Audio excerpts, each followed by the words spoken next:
విజయనగరం జిల్లా గజపతి నగర market committee అధ్యక్షులు పివివి గోపాలరాజు టీడీపీ కార్యాలయంలో మాట్లాడుతూ కూటమి ప్రభుత్వంపై మాజీ ఎమ్మెల్యే బోట్స అప్పల నరసయ్య అవాస్తవాలు మాట్లాడటం సరికాదని అన్నారు.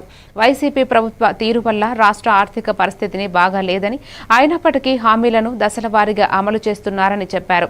ఈ కార్యక్రమంలో నేతలు గంట్యాడ శ్రీదేవి, చప్పా చంద్రశేఖర్, స్వామినాయుడు తదితరులు పాల్గొన్నారు.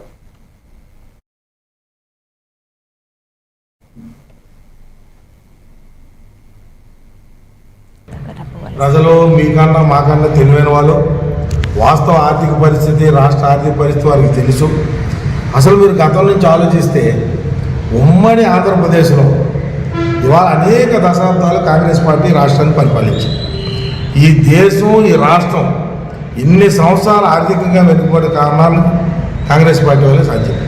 వాళ్ళ వైఎస్ఆర్ కాంగ్రెస్ పార్టీకి మరో ప్రతిరూపం తప్పించి వేరే పార్టీ కాదు. మీరు అధికారం కోసం వైఎస్ రాజశేఖర రెడ్డి గారిని ఎంతో గౌరవించి ముఖ్యమంత్రిని చేస్తే అదే పార్టీని ఇవాళ విడదీసి ఆ పార్టీకి వెన్నుపోటు పొడిచి వచ్చి వాళ్ళ వైఎస్ఆర్ పార్టీ పెట్టారు. ఇవాళ మేము వైఎస్ఆర్ పార్టీ పెట్టాం కాబట్టి మేము ఒకసారి అధికారంలోకి వచ్చాం, మేము 5 ఏళ్ళు చేయగలిగించేసామంటే ఎవరు ప్రజలు నమ్మరు.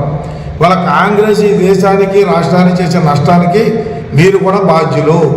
ఇవాళ ఆంధ్రప్రదేశ్ రాష్ట్రం విడిపోయిన తర్వాత ప్రజలు అనుభవించలు చంద్రబాబు నాయుడు గారికి అవకాశం ఇచ్చారు. రాష్ట్ర శాసనసభలో ఇవాళ అమరావతి నిర్మాణం చేసుకుందాం, ఇన్ని వేల ఎకరాలు తీసుకోవాలని ముఖ్యమంత్రి గారు మాట్లాడినప్పుడు ఆ రోజు ప్రతిపక్ష నాయకుడు ఇవాళ జగన్మోహన్ రెడ్డి గారు ఏం మాట్లాడారు మీరు అసెంబ్లీ రికార్డ్స్లో చూడండి.